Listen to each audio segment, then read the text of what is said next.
Assalamualaikum warahmatullahi wabarakatuh.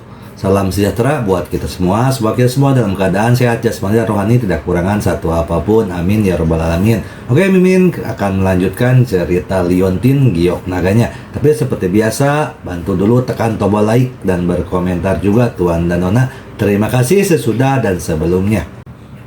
Oke, lanjut saja ceritanya. Bab 2181 sampai bab 2184. Kemudian, Chen Kai berkata kepada Sun Tian, "Saudara Tian, saya akan naik dan menghajar mereka dulu." Berkata, Chen Kai memasuki ring terlebih dahulu. Meski Chen Kai sangat penakut menghadapi kekuatan absolut Xiao Hei, nyatanya di antara siswa biasa ini, kungfunya masih cukup bagus. Kalau tidak, mustahil menjadi kapten asosiasi Sanda. Sedangkan untuk tim Sanda, Huang Gongfu melambai, dan segera seorang pria kecil di belakangnya berjalan. "Archie, aku serahkan sampah ini padamu untuk dibersihkan," kata Huang Gongfu. Pria kecil bernama Archie mengangguk dan memasuki ring. Dari segi tinggi badan saja, Chen Kai lebih tinggi kepala dari Archie, memiliki tangan dan kaki yang lebih panjang, dan sepertinya memiliki banyak kelebihan. Chen Kai tersenyum menghina, "Apa, tidak ada seorang pun di tim olahraga Sanda Anda? Kirimkan pria setinggi 3 inci seperti Anda, itu tidak cukup memalukan." "Banyak." Orang di pihak Changteng tertawa. Bagaimanapun, ini adalah kandang mereka, dan mereka tidak bisa kehilangan momentum untuk mengejek orang lain. Dan inilah yang dikatakan Archie, "Ada banyak talenta di tim Sanda kita, dan sayalah yang terburuk. Tetapi untuk menangani sampah seperti Anda, tentu saja, Anda harus mengirimkan orang terburuk seperti saya, dan mengirimkan orang yang lebih baik. Akan sia-sia bagi seseorang sekuat aku untuk berurusan denganmu." Bahkan Ye Chong tidak bisa tidak memuji Archie atas beberapa kata-katanya.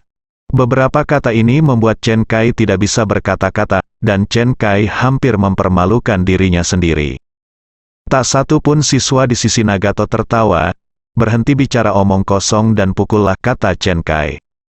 Saat dia mengatakan itu, Chen Kai tiba-tiba meninju Archie. Memanfaatkan tinggi badannya, pukulan Chen Kai sangat agresif. Namun, saya tidak menyangka Archie bertubuh kecil tapi sangat lincah. Dia merunduk ke samping dan dengan mudah menghindari pukulan Chen Kai. Kemudian, Archie tiba-tiba mengambil tindakan dan memukul perut Chen Kai dari samping. Archie memukul lebih cepat dan pukulannya halus. Dalam beberapa ronde, Chen Kai sangat menderita. Kedua pria itu saling bertarung, dan semua orang di sekitar mereka bertepuk tangan dan bertepuk tangan. Namun, dalam pandangan Ye Chong, kedua orang ini jelas-jelas hanya berusaha untuk memilih satu sama lain. Dia tidak tertarik sama sekali. Untungnya, pemenangnya ditentukan dengan cepat. Meskipun Chen Kai bertubuh tinggi dan bertenaga, ia masih belum sekuat tim Sanda profesional lainnya. Akhirnya, dia tidak sengaja dipukul di bagian perut oleh Archie. Chen Kai kesakitan dan tidak bisa lagi menegakkan punggungnya. Kemudian, Archie memanfaatkan kemenangan tersebut dan memukul punggung Chen Kai dengan serangan siku dari atas ke bawah. Penglihatan Chen Kai menjadi gelap dan dia hampir pingsan. Kemudian dia jatuh ke tanah dengan bunyi gedebuk dan tidak bisa bangun. Saat semua orang di tim Sanda melihat adegan ini, mereka bertepuk tangan. Para siswa di sisi Changteng terdiam, mereka sudah kalah di babak pertama. Huang Gongfu terus mengejek, "Haha, bukankah Irvine National University itu seperti itu? Sepertinya kamu tidak bisa belajar apapun di sini. Sebaliknya, kamu hanya membual tentang keahlianmu. Yang satu lebih baik dari yang lain. Hahaha, hahaha." Haha, para siswa olahraga tertawa satu demi satu. Wajah Sun Tian memerah karena menahan diri, dan dia melompat ke atas ring, menunjuk ke arah Huang Gongfu dan mengutuk, "Huang Gongfu, kamu sangat dingin dan sombong di sini. Jika kamu mampu, majulah dan ayo berkompetisi." Huang Gongfu. Fu tertawa keras, "Oke, saya akan mencobanya. Saya hanya mencoba berurusan dengan Anda." Saat dia mengatakan itu, Huang Gongfu membuka kancing mantelnya dan melemparkannya ke tangan orang di belakangnya. Dia memamerkan otot-ototnya yang kuat dan merentangkan kaos olahraga putihnya hingga hampir pecah. Banyak anak laki-laki yang merasa malu saat melihat sosok kekar Huang Gongfu. Dan mata banyak gadis menjadi lurus. Sun Tian membuka kancing setelan kasual yang dia kenakan di bagian atas tubuhnya dan mengenakan kemeja ungu di bawahnya, yang terlihat sangat mewah. Kemudian, Huang Gongfu juga melompat ke atas ring setinggi setengah meter. Dia menggoyangkan bahunya, lalu melompat, lalu memutar lehernya, mengeluarkan suara klik. Kemudian, senyuman muncul di wajahnya yang gelap, memperlihatkan sederet gigi, dan dia berkata kepada Sun Tian, "Ayolah, jika aku tidak memukulmu sampai kamu memohon belas kasihan hari ini, nama keluargaku tidak lagi menjadi Huang, dan aku akan pensiun dari tim Sanda." "Sial, kamu benar-benar bisa pamer," tegur Sun Tian. Kemudian, dia tiba-tiba melangkah, meninju tangannya, dan memukul keras Huang Gongfu. Namun, Huang Gongfu dilatih secara profesional dan merespons dengan sangat cepat. Dia menggerakkan tangan kanannya keluar untuk menangkis pukulan panjang Sun Tian. Namun, sikap Sun Tian juga memiliki langkah lanjutan. Kakinya di belakang tiba-tiba memantul dan menendang bagian vital Huang Gongfu.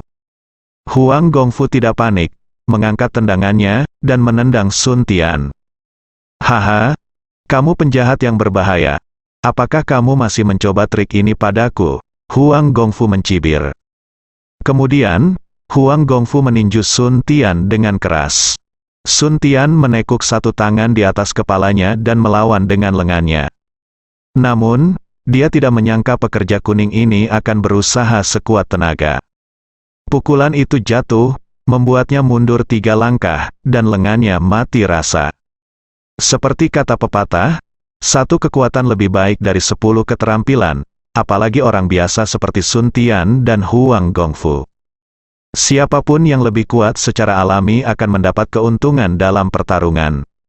Pada saat ini, Sun Tian telah mengetahui bahwa dia bukan tandingan Huang Gongfu, tetapi sekarang dia berada di atas ring, dia tidak dapat melarikan diri dan hanya bisa gigit jari.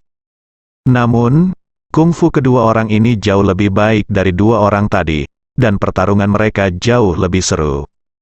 Namun, di mata Ye Chong, mereka masih pemula yang mematuk satu sama lain tanpa perbedaan, tapi Huang Gongfu sedikit lebih kuat.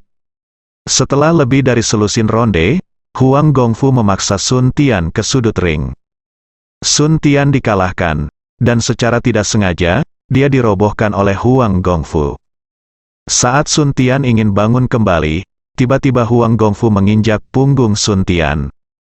Kaki Huang Gongfu sangat kuat dan mengenai tulang pipa di punggung Sun Tian. Sun Tian hanya merasakan sakit di punggungnya, dan tiba-tiba dia tidak bisa menggunakan kekuatan lagi, jadi dia terjatuh kembali ke tanah. Kali ini, Huang Gongfu tertawa terbahak-bahak dan berkata kepada Sun Tian, "Sun Tian, anakku, apakah kamu masih berpura-pura menjadi keren sekarang? Lihat dirimu, seperti anjing mati, diinjak di bawah kakiku." "Haha, Sun." Tian menjadi marah dan ingin berjuang untuk berdiri, tapi dia tidak bisa melakukannya sama sekali. Huang Gongfu terus menggunakan kata-kata untuk mempermalukan Sun Tian. Adegan ini membuat semua orang di Changteng sangat marah, namun semua orang tidak berani angkat bicara. Bahkan Sun Tian yang menduduki peringkat pertama Sanda di sekolahnya diinjak oleh Huang Gongfu, siapa yang berani melangkah? Tampaknya orang-orang dari tim Sanda sekolah olahraga ini sangat bagus. Kemudian, Huang Gongfu terus tersenyum dan berkata kepada Sun Tian, "Sun Tianer, aku berkata, aku akan mengalahkanmu sampai kamu memohon ampun. Kamu mohon ampun sekarang." "Tolong ibu," meskipun Sun Tian terkendali dan wajahnya memerah karena marah, bagaimana dia bisa memohon belas kasihan? Lagi pula, begitu banyak orang yang menonton. Bagaimana dia bisa begitu terhina? "Sialan, idiot, kamu tangguh sekali." Saat dia mengatakan itu, Huang Gongfu tiba-tiba meningkatkan kekuatannya dan menginjak keras tulang punggung Sun Tian dengan tumitnya, berputar 2 kali.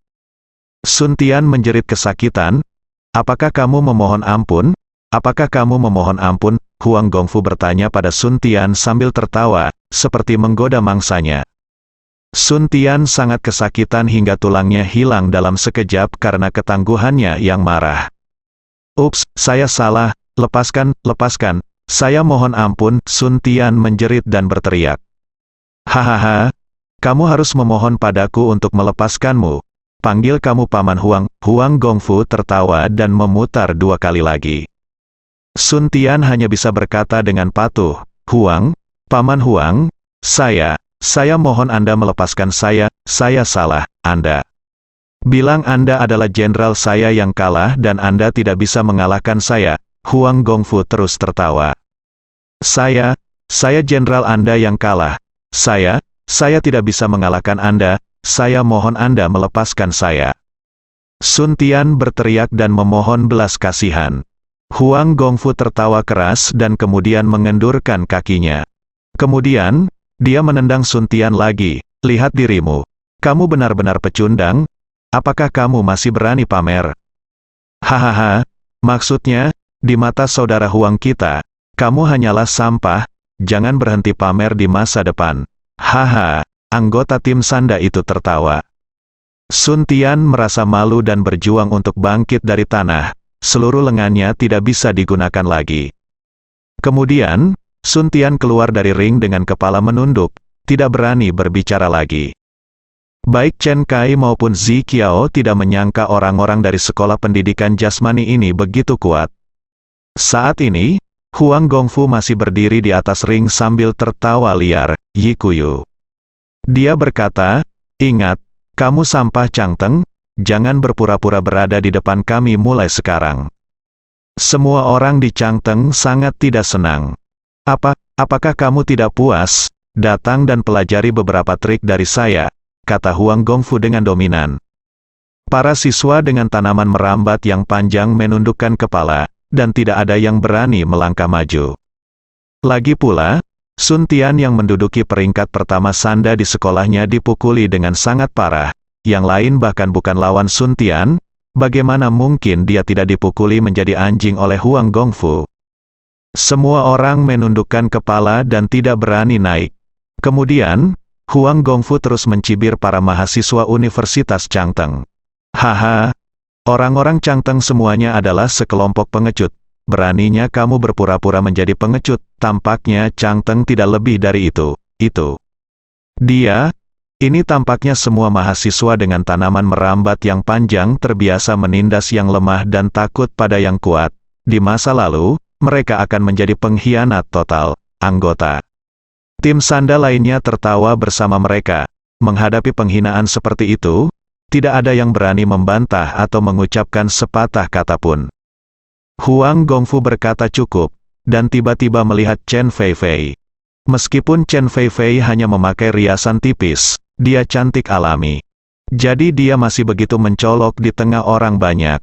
Mata Huang Gongfu berbinar. Dia belum pernah melihat wanita secantik ini sebelumnya. Cao, sudah lama mendengar tentang kecantikan sekolah di Universitas Nasional Ivy League. Tanpa bertanya, aku tahu dia pasti kecantikan sekolah. Saat aku melihatnya hari ini, ternyata benar, dia cantik sekali. Meski ini bukan hal yang baik, tetap saja membuat Chen Yao di sebelahnya sedikit cemburu. Jika nama mereka sangat mirip, mengapa dia cantik di sekolah? Chen Yao berpikir dengan marah. Kemudian, Huang Gongfu tersenyum dan berkata kepada Sun Tian, "Nak, bukankah kamu selalu mengatakan bahwa gadis cantik di sekolah adalah pacarmu? Ajak saja pacarmu untuk makan bersamaku, dan masalah ini selesai hari ini." Sun Tianman wajah malu. Chen Feifei bukan pacarnya. Hanya dia yang berbicara omong kosong di luar. Tapi Huang Gongfu tidak mempedulikan hal ini. Dia menoleh ke Chen Feifei dan berkata, "Hei, cantik, ayo pergi. Ini hampir tengah hari, ayo makan malam sekarang, untuk pacarmu. Kamu tidak akan menolak, kan, Chen?" Feifei dia mendengus dan berkata dengan dingin, "Tolong jelaskan. Pertama, saya bukan pacarnya. Kedua, saya tidak akan makan bersamamu." Huang Gongfu hanya tertawa. "Sun Tian, kamu bukan orang yang sangat baik. Melihatmu kalah, pacarmu akan putus denganmu. Hahaha. Chen Feifei sangat marah hingga wajahnya memerah. Kemudian, Huang Gongfu melanjutkan, cantik, makan saja bersamaku, kamu tidak akan kalah, mungkin kamu akan jatuh cinta padaku. Bagaimana Chen Feifei bisa memperhatikan Huang Gongfu? Huang Gongfu menoleh untuk melihat ke arah Sun Tian dan berkata, Sun Tian, anakku, apakah kamu tidak berbicara dengan Chang Teng? Katakan saja sekarang. Jika dia tidak makan denganku, aku akan membunuhmu hari ini. Sun Tian sebenarnya sedikit takut dengan pekerjaan kuning ini. Jika Chen Feifei tidak setuju dengan Huang Gongfu, saya khawatir Huang Gongfu akan melakukan sesuatu padanya. Sun Tian kemudian tidak punya pilihan selain berkata kepada Chen Feifei, Feifei, tidak masalah, pergi makan saja bersamanya, tidak ada yang istimewa, jangan khawatir. Aku akan melindungimu. Chen Feifei adalah sangat marah sehingga dia tidak bisa berbicara. Bagaimana dia bisa begitu marah? Orang yang tidak tahu malu. Pada saat ini, Chen Yaoyao mengambil kesempatan untuk berkata, Chen Feifei, apakah kamu masih bukan orang Chang Teng? Sun Tian dipukuli karena Chang Teng? Bukankah kamu memikirkan tentang Chang Teng, kecantikan sekolah? Jadi kamu harus memikul tanggung jawab. Bertanggung jawablah, apa salahnya menyantap makanan untuk Chang Teng dan yang lainnya? Tidak, sekarang bukan waktunya berpura-pura sombong.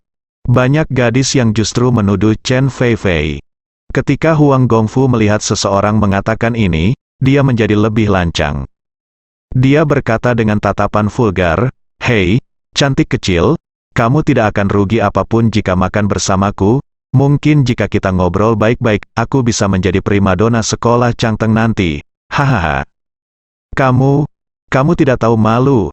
Chen Feifei tersipu marah. Dan banyak anak laki-laki dengan tanaman merambat yang panjang merasa marah karena kalimat ini. Primadona sekolah mereka dianiaya oleh Huang Gongfu, yang merupakan penghinaan bagi Chang Teng. Namun, semua orang hanya berani menundukkan kepala dan mengertakkan gigi dengan keras, tidak ada yang berani maju. Pada saat ini, mereka berharap seseorang yang lebih kuat dari Sun Tian akan muncul dan memberikan pelajaran kepada Huang Gongfu yang merajalela ini. Tepat ketika Huang Gongfu merasa bangga, seseorang berkata, sekarang minta maaf kepada Chen Feifei dan saya akan mengampuni hidupmu. Orang yang berbicara adalah Ye Chong. Awalnya, Ye Chong terlalu malas untuk memperhatikan kelompok siswa ini, tetapi ketika menyangkut Chen Feifei, Ye Chong masih harus mengurusnya.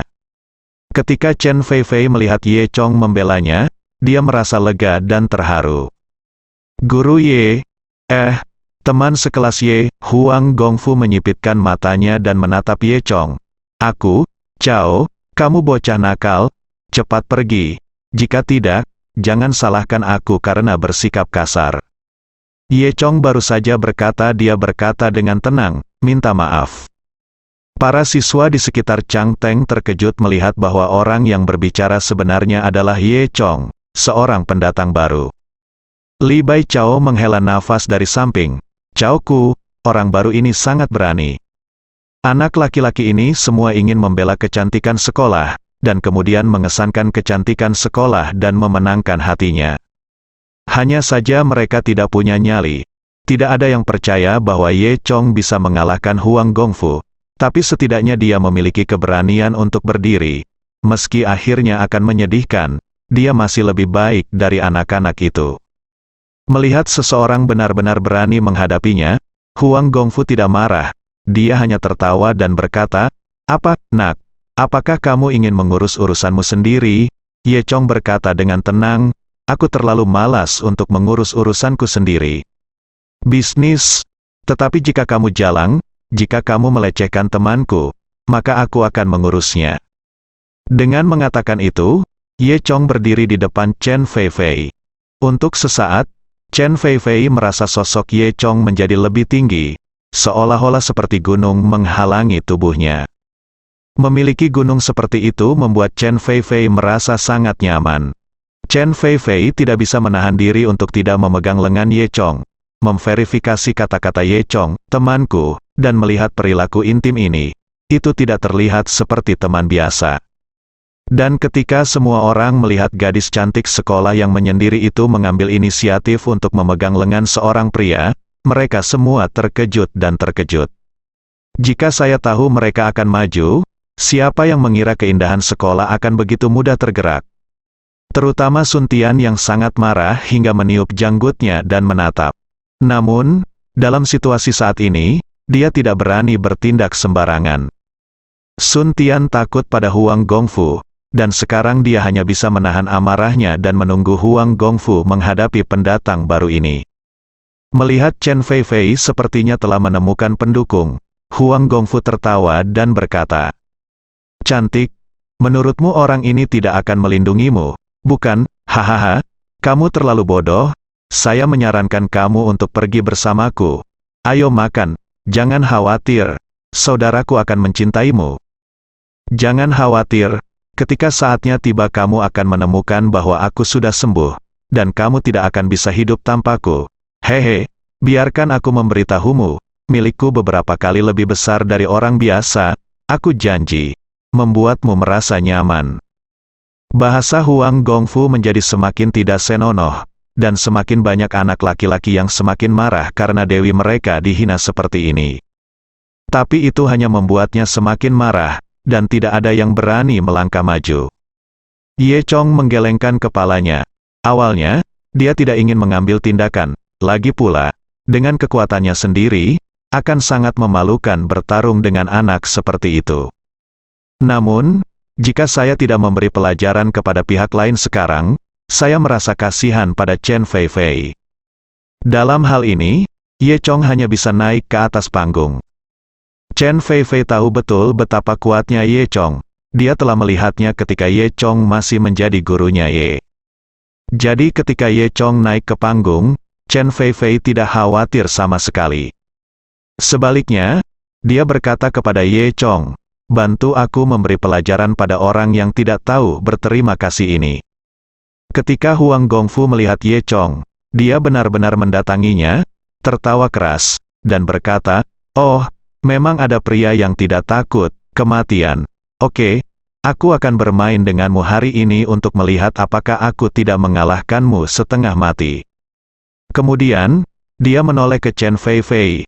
"Cantik, aku akan memukulnya setengah mati nanti, jangan sedih, haha, saat itu kamu akan tahu seberapa kuat aku, dan aku tidak bercanda denganmu." Ye Chong berkata, "Jika kamu ingin bertarung, bertarung saja. Dari mana semua omong kosong ini berasal? Apakah semua orang di dalam dirimu tim Sanda begitu mampu berbicara omong kosong?" Wajah Huang Gongfu tiba-tiba menjadi sangat suram. "Kamu benar-benar mencari kematian." Sebelum Huang Gongfu selesai berbicara, dia bergegas ke sisi Ye Chong dengan langkah cepat, dan kemudian meninju Ye Chong. Ye Chong, di sisi lain, tidak mengelak atau menghindar, dan sepertinya dia akan menerima pukulan Huang Gongfu. Awalnya, Huang Gongfu berpikir bahwa pukulannya akan cukup untuk mengalahkan Ye Chong setengah mati. Akibatnya, pukulan itu mengenai Ye Chong, dan yang terdengar hanya suara teredam.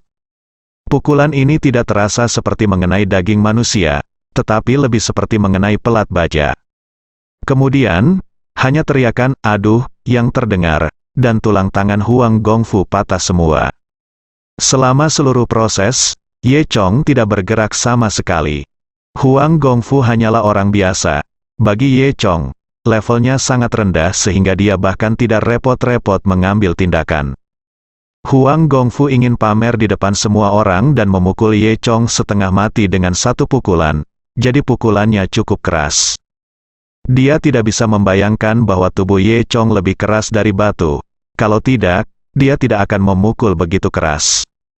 Akibatnya pukulannya hampir seperti mengenai baja, dan tangannya patah. Ini salahnya sendiri. Semua orang tercengang saat Huang Gongfu berteriak. Mereka semua melihat apa yang terjadi, dan semua orang tidak percaya. Beberapa orang bahkan bertanya-tanya apakah ada pelat baja yang tersembunyi di tubuh Ye Chong. Ini adalah pertama kalinya Sun Tian melihat kekuatan Ye Chong hari ini. Dari mana asal-muasal orang jahat ini? Dia terlalu kuat, gumam Sun Tian. Chen Kai dan Ziqiao sangat terkejut kali ini. Sebelumnya, mereka mengira Sun Tian akan lebih kuat dari Ye Chong. Namun kini mereka menyadari bahwa hal tersebut tidak terjadi. Di sisi lain ring, Ye Chong berkata dengan tenang, minta maaf. Huang Gongfu hanya fokus berteriak saat ini, bagaimana dia bisa mendengar apa yang dikatakan Ye Chong. Aduh, Huang Gongfu menjerit dan melangkah mundur, tanganku patah.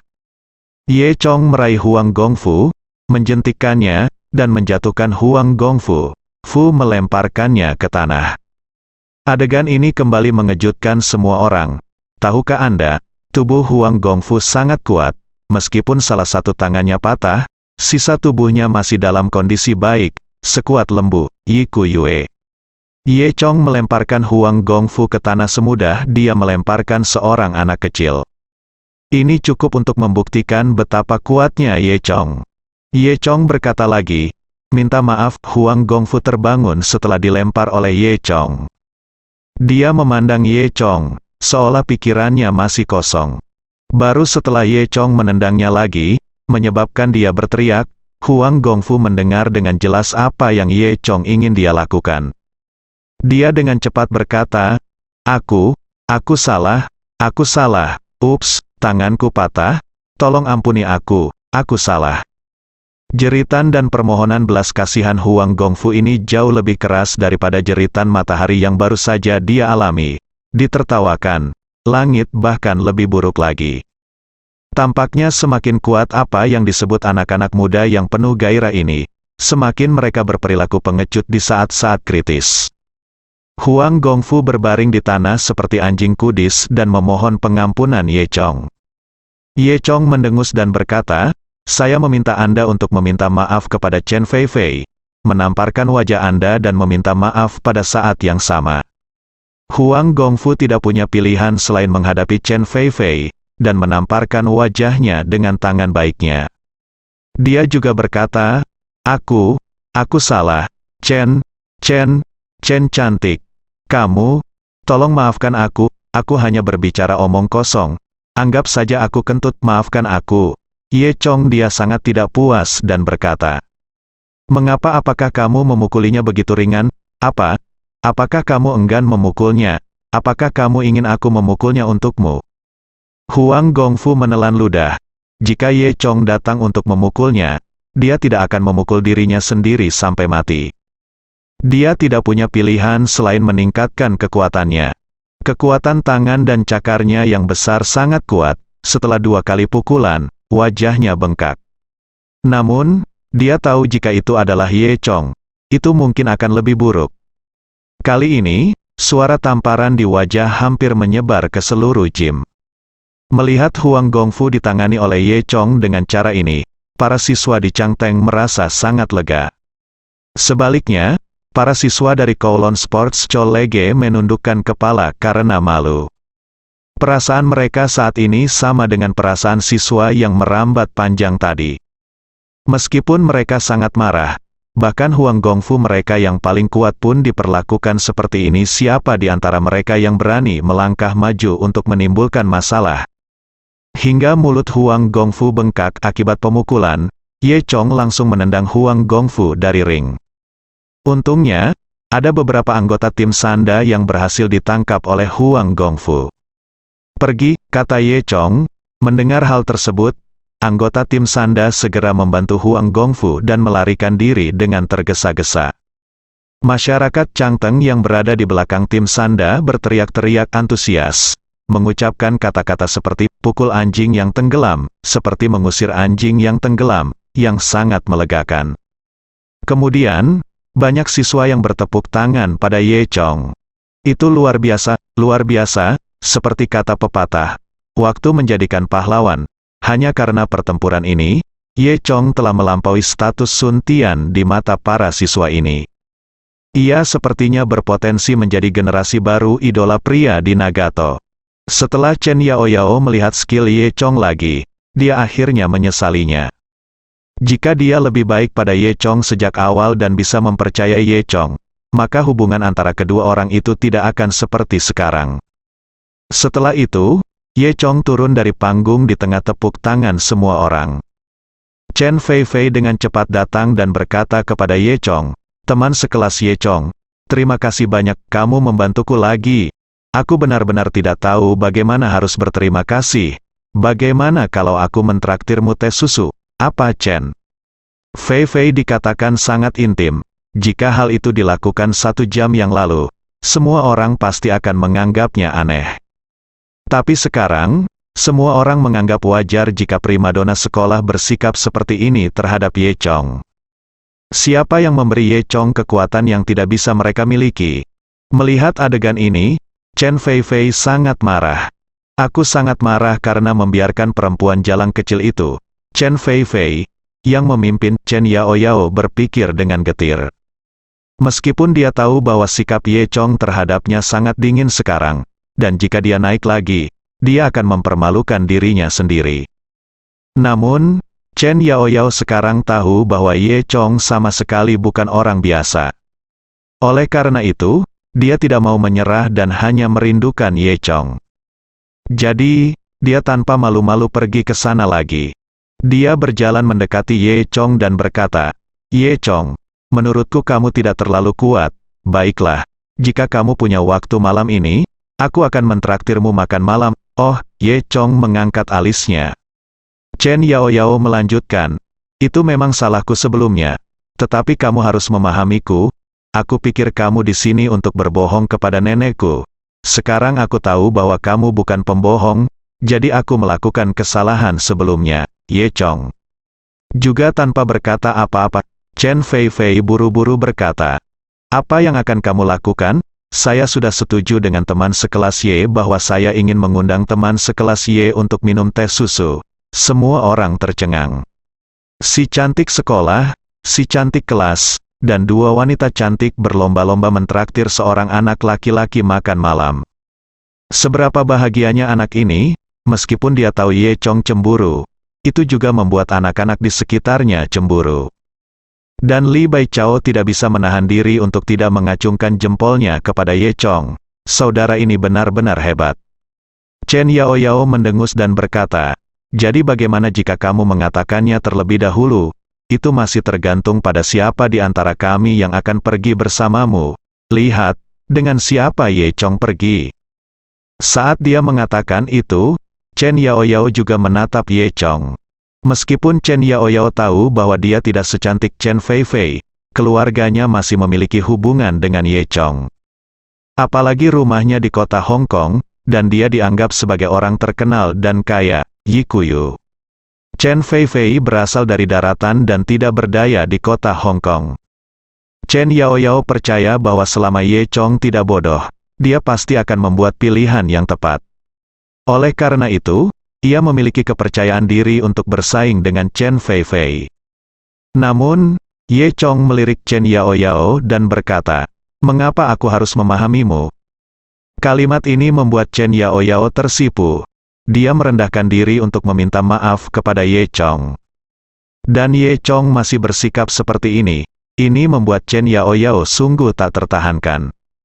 Dia berkata dengan marah, "Ye Chong, aku sudah minta maaf padamu. Kenapa kamu masih seperti ini? Apakah kamu sedikit terlalu pelit?" Ye Chong malah tersenyum dan berkata, "Itu urusanmu apakah kamu meminta maaf atau tidak. Aku tidak memaafkanmu, itu urusanku. Jika aku tidak memaafkanmu, apakah karena aku pelit, lalu aku pelit, lalu kenapa?" HMPH. Chen Feifei berkata, "Chen Yaoyao, jangan selalu menuduh orang lain dari landasan moral yang tinggi. Ini sepertinya saya tidak melakukan kesalahan apapun." Chen Feifei membantu Ye Chong berbicara tanpa keraguan. Tapi melihat itu karena Ye Chong, kedua wanita cantik itu akan mulai saling memarahi. Adegan seperti ini adalah apa yang diimpikan setiap anak laki-laki. Semua orang hampir tercengang. Faktanya, karena Chen Feifei dan Chen Yaoyao memiliki nama yang mirip, seperti nama sepasang saudara perempuan, biasanya mereka memiliki hubungan yang baik di kelas. Tanpa diduga, keduanya hendak bertengkar karena Ye Chong. Akhirnya, Ye Chong yang berkata, "Oke, berhenti berdebat, Fei Fei, ayo pergi. Ye Chong sudah menentukan pilihannya. Setelah mengatakan itu, Ye Chong berbalik dan pergi. Chen Fei Fei mendengus, berbalik mengikuti Ye Chong, dan bahkan mengabaikan pandangan orang lain. Dia langsung meraih lengan Ye Chong dengan sangat intim. Chen Yao Yao melihat sosok Ye Chong dan Chen Fei Fei yang pergi dan menghentakkan kakinya dengan marah. Pada saat ini, Chen Kai datang dan berkata kepada Chen Yao Yao, "Yao Yao, jangan marah. Tidak ada gunanya bersama pria seperti ini." Chen Yao Yao marah, menatap Chen Kai yang tidak beruntung lagi, dan berkata dengan marah, "Bukankah pria seperti ini layak? Pria sepertimu sudah cukup. Jika kamu setengah sebaik Ye Chong, aku tidak akan mengatakan apa-apa." Chen Kai tidak bisa berkata-kata dan tampak sedikit bingung. HMPH, Chen Yao Yao mendengus, berbalik dan pergi. Chen Yao Yao bergumam sambil berjalan, lewati kelas dan pergi minum teh susu. Lihat apakah aku tidak akan menuntut guru untukmu." Setelah Chen Yao Yao pergi, semua orang perlahan bubar, menghela nafas. Sun Tian, ditemani oleh Chen Kai dan Ziqiao, pergi ke rumah sakit sekolah untuk melihat lukanya. Di sisi lain, Ye Chong dan Chen Fei Fei keluar dari gym. Faktanya, Ye Chong awalnya ingin menyeret Chen Fei Fei kembali ke kelas. Namun, Chen Fei Fei menyeret Ye Chong dengan genit dan terus memohon, "Oh, teman sekelas Ye, bisakah kita tidak pergi ke kelas? Lagi pula, kita sudah melarikan diri begitu lama. Melarikan diri selama 1 jam sama dengan membolos sepanjang pagi, ya." Dia berkata sambil menyeret Ye Chong menuju taman bermain besar di belakang bangunan utama. Ye Chong hanya bisa menggelengkan kepalanya tak berdaya dan berkata sambil tersenyum, "Kamu." Chen Fei Fei menjulurkan lidahnya pada Ye Chong seperti anak kecil, bersambung,